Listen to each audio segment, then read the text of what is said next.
Good morning, T Subs and T Squad. Friday, almost said Saturday. Happy Friday to y'all, child. So, Grown the Gospel, Season 1, Episode 6, Take a Bow.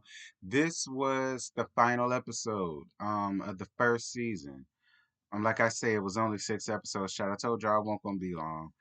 Um, I guess they was just testing this out to see how it goes. Y'all know how Carlos do, child. I mean, I don't know.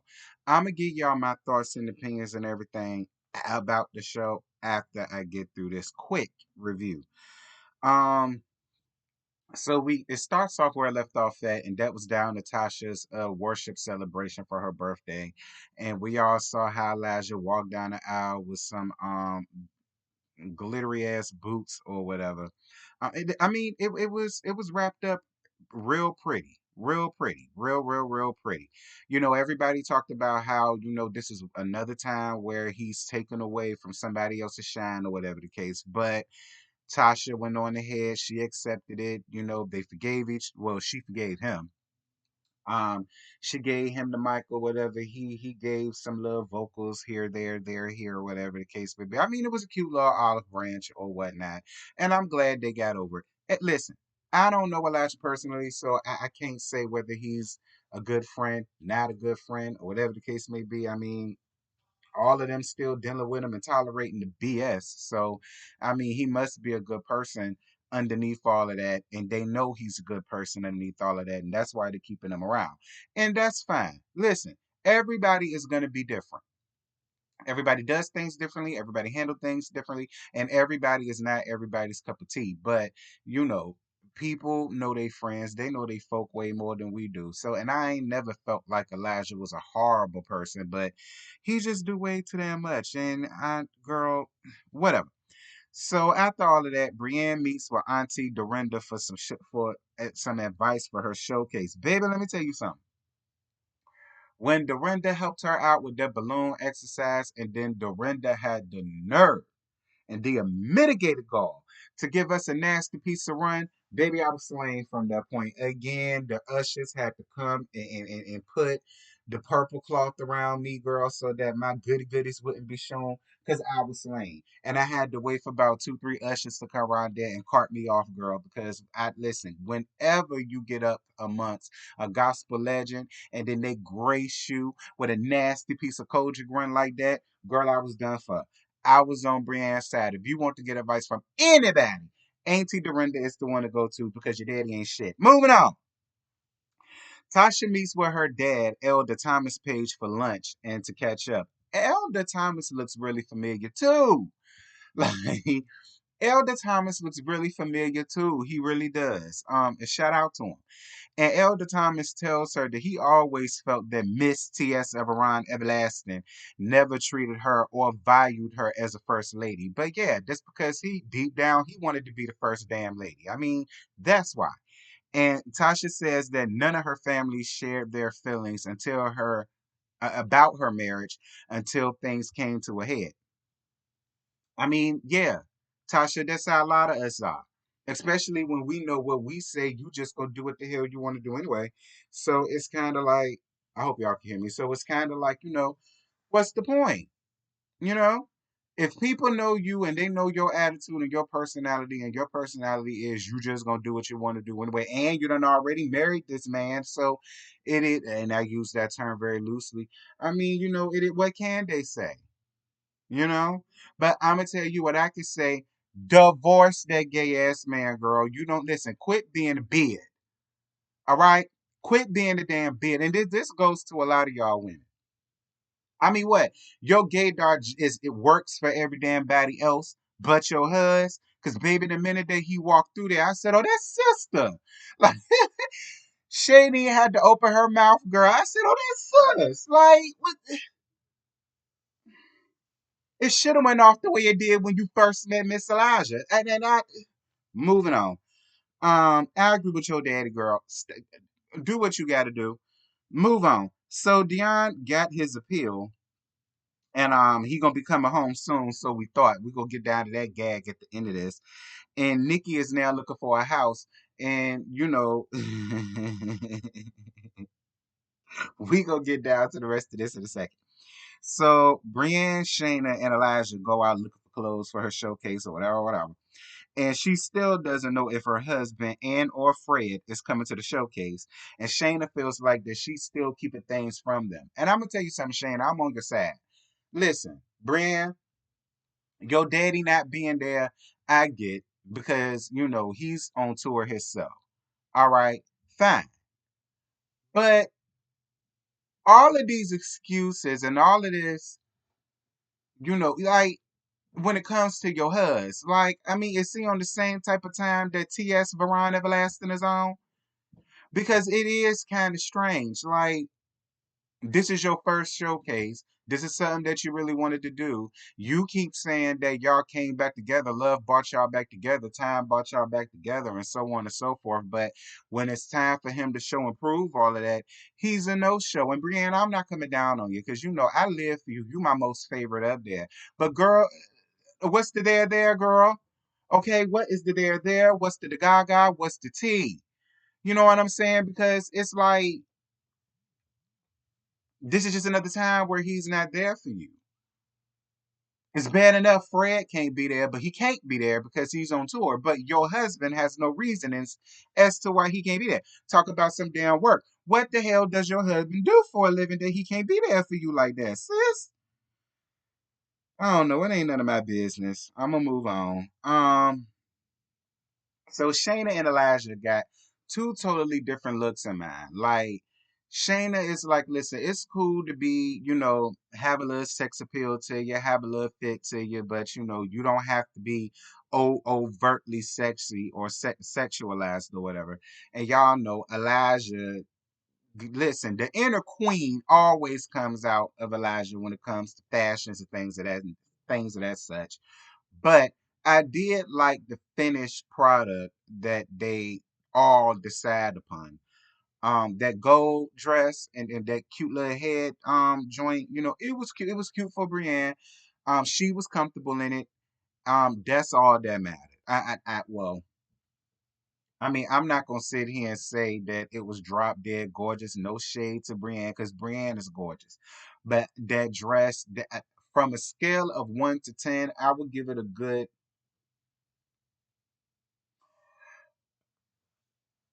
I'm gonna be nice and give it a good 6. From a scale of 1 to 10, I'm gonna be nice and give it a good 6 because my overall was gonna be at least a 5 or a 4.5. No shade, and it ain't got nothing to do with Brienne, or her body type or anything like that. It was just the dress. Like, don't get me wrong, it was a lot better than what that other one was that you had on. But I mean, I do feel like y'all could have kept, you know, hitting the racks or whatever. But fine. So Elijah tells Shayna about his music and how it's coming along, and he's saying that he got some hits and he's ready to do what he got to do and so on and so. And Shayna says that she don't even know what kind of music that he does, and she feels like he doesn't even know what he wants to do, and that's why that he keeps playing around with Brienne and giving her all of this fever and pushing all of his securities off on her.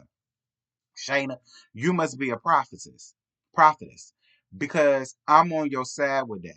And it's funny because Jay Brooks said the same thing. And not only that, Tasha said the same thing. They don't really know really what his music is about, which way he wants to go down. He don't know his right from his left, up from down, but he's just so fixated on this woman's showcase to the point where he's acting as if, because he gonna tell Shayna, I'm doing all of this for Brienne. Like that photo shoot that she had, that could have been the photo shoot for me to do what I got to do, and I could have been using that time to be in the studio and da da da da da. Then nigga, you should have did that. Like she didn't ask you for your help. Honestly, she didn't. Yeah, Jay Brooks asked you to help, but she didn't ask for your damn help. And the gag is, Elijah, you really did not do much to help. The shit that you doing, females are there for that. Like, you're a new artist your damn self. Like, don't nobody know you, girl, other than that damn look that you gave Diddy on whatever that show was that you was on, child. Because all that American Idol and the singer and the voice and all of that, girl, I don't watch none of that. I don't watch none of that. All right, the only thing like that that I watched all the way through was American Idol, and that was only because Fantasia was up there and I lived for her. After her, I ain't never watched nothing else like that. So, girl, don't nobody know you other than that meme. Don't nobody know you, child. Like, Elijah just makes himself wants to be so damn important, and like she couldn't have did it without his help. Like, girl, who is you? Moving on. Um, hold up, y'all. I got a text.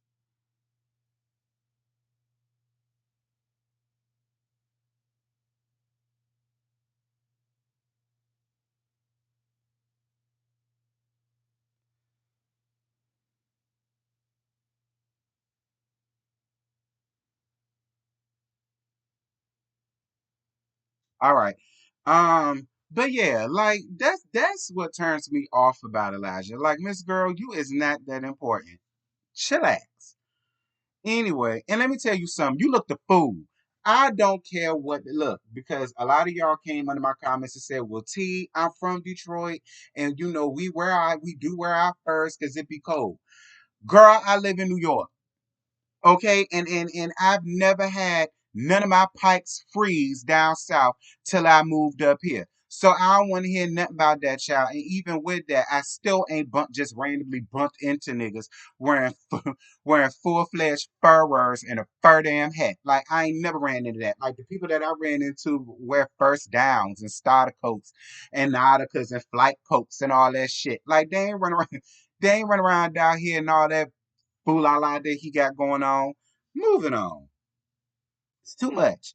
So Auntie Dorinda and Nikki talk about Dion coming home soon and, about them moving out.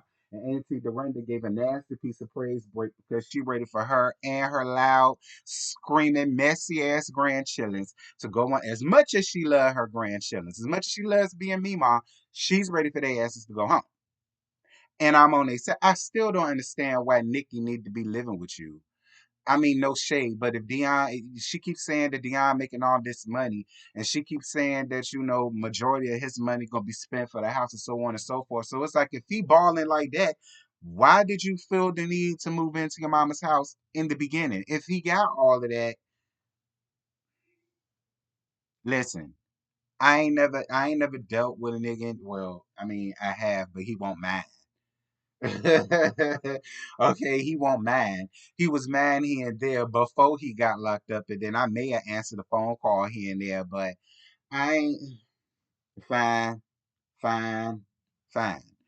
Uh, but I was on her side giving an ass a piece of brains break. She ready for y'all to vacate the premises, and I'm on Auntie Dorinda's side.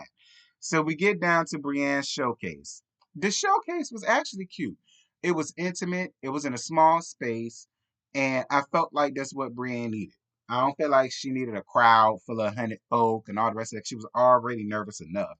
I felt like having it intimate, having the people there that she wanted to be there, would make her feel more comfortable and, get her feet wet a little bit. So I was here for it. So Brian Hus ain't coming. But she tells them he's gonna be there in spirit, and Fred can't come because he's on tour. Again, Fred, I get. Contractually, he can't be there because he's on tour. That I get. I mean, granted, he could have been there via FaceTime if he didn't necessarily have a tour that night. He could have at least been there via FaceTime. But hey, whatever, they ain't none of my business. But as far as her husband goes, I don't know. Maybe he on the same, like I say, maybe he on the same type of time that T.S. Everlasting is on, and maybe they run around there getting flu. You know what? I ain't even finna do that because I don't know Brienne's husband. I ain't finna do that. I'm gonna move on. I mean, because I'm just saying. Anyway, so Elijah being Elijah, yelling and making the situation all about him, and like he's again pulling these stunts and shows as if he's so damn important and as if he put so much into this showcase and all of the rest of this stuff. Like you couldn't even get your shit together for your tired ass music video. That quiet as it's kept, it looked like it was at it looked like the same venue that her shit was at. It's Elijah irks me. She do. She irks me. That's how I know she a silent sissy of the pew. But the girl do too much. Moving on. So we get down to the actual showcase, and I gotta tell you, Brienne did a real good job. And she did. I mean, could there have been things that could have been better? Yeah, of course. That's that for everybody. You know what I'm saying? That don't just go for her. You know, hey, but for what it was, I enjoyed it. She enjoyed it. It helped her crawl out of her shell. You could tell she was, starting to loosen up and be more familiar with things as, the showcase went on and all that good stuff. And I was here for it. And so was everybody else. And Miss Elijah. Miss Elijah started crying at the end of it. I said, not Miss Girl pulling a Candace de la Bassett. Where is the tissue, child? Uh, well, hey, Miss Brienne, at least you did what you had to do, sir. You know I live for you. So, after the showcase or whatever, Tasha runs to the bathroom feeling that she's sick and she talk about she might be pregnant. Dear God. Tasha, you couldn't find nothing better to do than to get pregnant by that damn drag queen. Oh my God. Like, what is. Well, I don't know if you're pregnant or not because I did mosey on down to your social media and you don't look pregnant.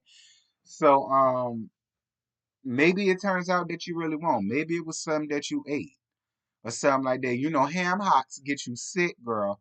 Um, pig feet and chitlins that get you sick.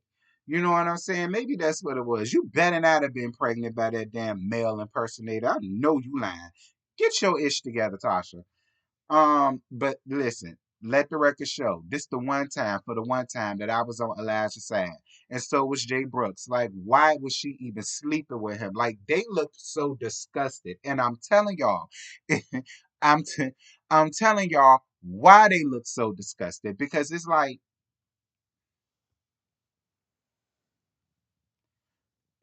anyway, oh my God, Tasha. Anywho, I'm about to give y'all the what's happening because I did screen record it. Well, screenshot it. Y'all know the little epilogue that they gave down to the end of it. So it say Bree and her husband are in the middle of mediation to decide if they will divorce for a second time, which is weird. Because my thing to her husband is if you didn't want to make it work and if you didn't want her, you just should have let the divorce stick the first time. Like, don't drag somebody down with you for the second time. Like, that's real foul. And it's fucked up that he did and embarrassed her like that on national TV. I don't like that at all. See, that's fuck nigga shit. Moving on.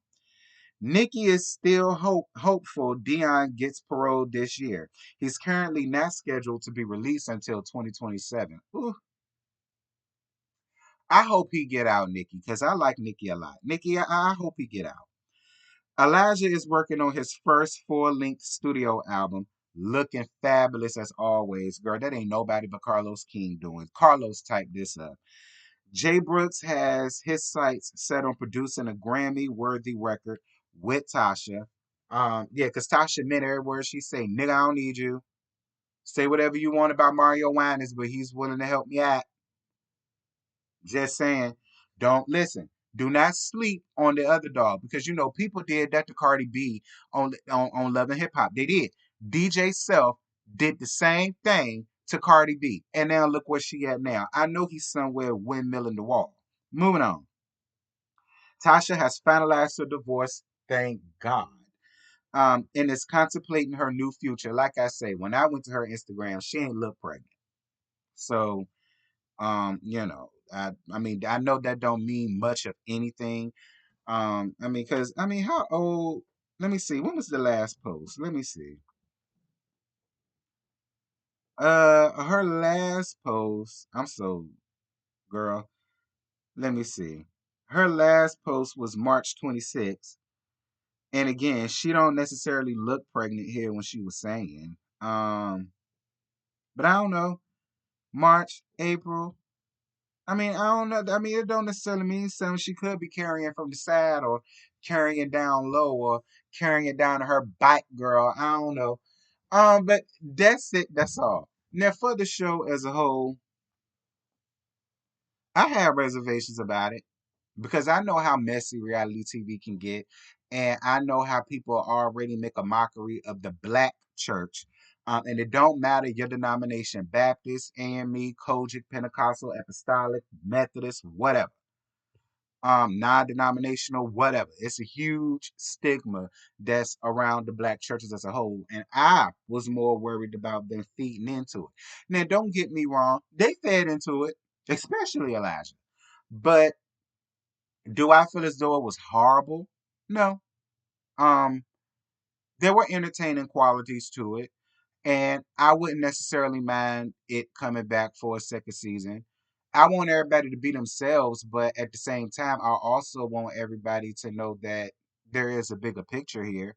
And no, y'all are not the rock that all of this is based upon, but considering that y'all are representing the black churches as a whole, don't matter the denomination, I do feel like y'all got a social responsibility. Shout out to Funky Dineva. Y'all have a social responsibility. You do. So I just really want all of y'all to keep that in mind if this show comes back for a second season. Be yourselves, be entertaining, bring the mess when need be, but y'all do have a social responsibility. You do. When you signed up for this, it is what it is, child, because it's all gonna fall on y'all. Much like how a lot of stuff fell on the real preachers of Detroit and the real preachers of LA and stuff like that. Like I'm just saying. But I mean, it wasn't bad. I'll be here for a second season. Shout out to Carlos. Y'all know I live for Miss Carlos. I support anything that he got. So definitely shout out to him. And yeah, y'all let me know y'all thoughts and opinions in the comments. And mm, till next time, I see you. Bye.